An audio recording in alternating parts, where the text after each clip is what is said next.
ज़िंदगी आसान नहीं होती, इसे आसान बनाना पड़ता है, कुछ सब्र करके, कुछ बर्दाश्त करके और बहुत कुछ नज़रअंदाज करके। Hello, good morning to all of you. Welcome back to my channel Stree dream. कैसे हैं आप सभी? उम्मीद करती हूँ कि आप सभी बहुत ही अच्छे होंगे, स्वस्थ होंगे, खुश होंगे और खूब मन लगाकर थोड़ा बहुत टाइम निकाल कर पढ़ाई भी कर रहे होंगे। और आज मैंने कोई वीडियो नहीं बनाया है क्योंकि मेरे घर में 9 दिसंबर को शादी है और अभी जैसे गेहूँ वगैरह धुला जा रहा है। हमारा घर गांव में है तो लोग आए हैं शादी के लिए, तो घर में काम है, लोग आते हैं तो जैसे खाना पीना बढ़ जाता है, बहुत सारे काम हो जाते हैं, तो टाइम नहीं मिल पा रहा है बिल्कुल। तो मैंने वीडियो नहीं शूट किया, मैं बस अपने काम वाम ख़त्म किया। अभी मैंने रूम वगैरह भी नहीं साफ़ किया है, कपड़े नहीं धुले हैं, बस खाना बनाकर सबको खिला दी हूँ। मम्मी स्कूल चली गई और शार्वी को हस्बैंड ने पकड़ा है। बस मैं अपने लिए थोड़ी सी कॉफ़ी बना कर ले आई और मैं लेके आई अपनी बुक पढ़ने के लिए, क्योंकि कल ना मैं बहुत कम पढ़ाई कर पाई थी। बस इसी के रिगार्डिंग मैं आप सभी से कुछ बात करना चाहती हूँ। देखिए, क्या होता है ना कि एक लड़की होने में और एक बहू होने में बहुत ज़्यादा फ़र्क होता है। हम अगर लड़की होते हैं, अपने घर पर होते हैं, अपने मायके में या पेरेंट्स के घर पर, तो हमारे पास उतना ज़्यादा प्रेशर नहीं होता है काम वगैरह का। पर अगर हम ससुराल में हैं और हम कुछ ना करें, तो आप लोग अगर ससुराल में रहते हैं तो आप लोग समझ सकते हैं कि घर का माहौल कैसा हो जाता है।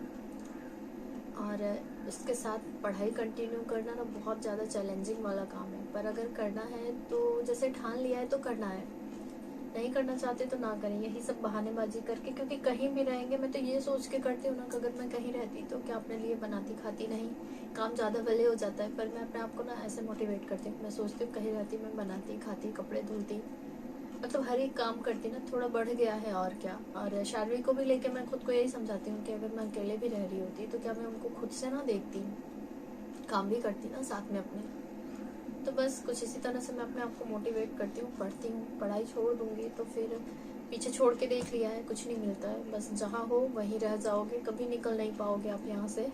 बाकी सबसे बड़ी बात यह है कि कंटिन्यूटी, जो कि हमें करना बहुत ज़्यादा ज़रूरी है। मेरी सबसे बड़ी प्रॉब्लम यही है कि मैं 4 दिन पढ़ती हूँ, 2 दिन बंद कर देती हूँ, या फिर 2 दिन पढ़ूंगी, 4 दिन बंद कर दूंगी। जिससे क्या होता है ना कि फिर जो चीज़ पढ़ा हुआ होता है वो भी फिर से शुरू करना पड़ता है, फिर से पढ़ना पड़ता है।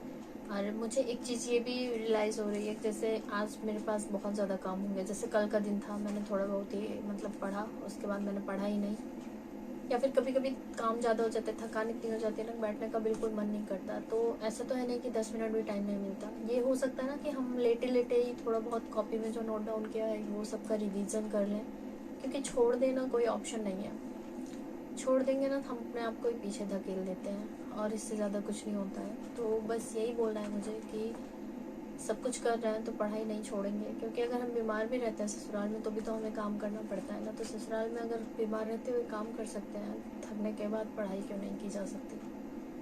तो बस ऐसे ही आप लोग भी पॉजिटिव बने रहिए। अब जैसे मैंने संविधान का पार्ट 1 पढ़ा था परसों, और कल मैंने नहीं पढ़ा था तो बस उसका रिवीजन कर लिया था, जिससे मुझे याद हो गया। जैसे कि राज्य का पुनर्गठन वगैरह मैंने पढ़ा था।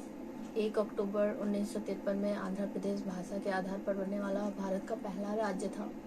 तो जैसे ये सारी चीज़ें याद हो गई, तो बस यही बोलूँगी कि पढ़ाई कंटिन्यू रखिए, पढ़ाई मत छोड़िए। जब कुछ नहीं छोड़ना, पढ़ाई मत छोड़िए।